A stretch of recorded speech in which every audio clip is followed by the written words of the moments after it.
Untitled, and I would like to share with you some benefits of learning sign language. So let's start with the obvious. Let's say, for instance, you have a student in your school who is deaf and you would love to communicate with her.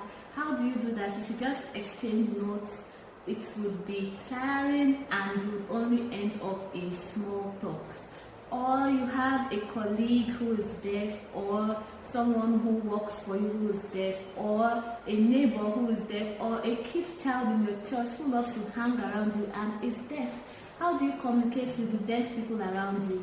Well, if you knew how to sign, that sorts it. Sign language bridges the communication gap between the deaf and the hearing. Besides just bridging the communication gap between the deaf and the hearing, are there other benefits of learning sign language? Yes, there are, and I'll tell you a few.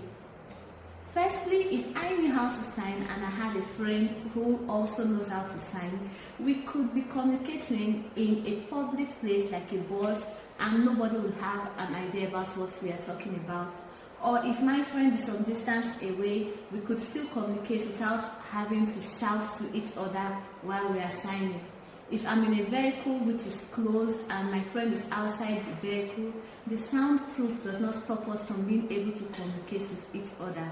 If we are in quiet zones like in the library or in the worship area, wherever it is, we could communicate with ourselves without causing any distraction.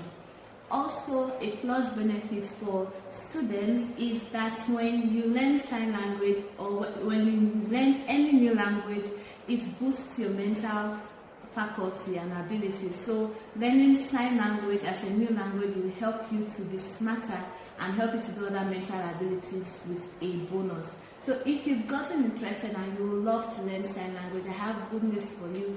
FDF TV has a lot of videos that will help you on your journey on learning sign language. Like the videos, subscribe and leave your comments.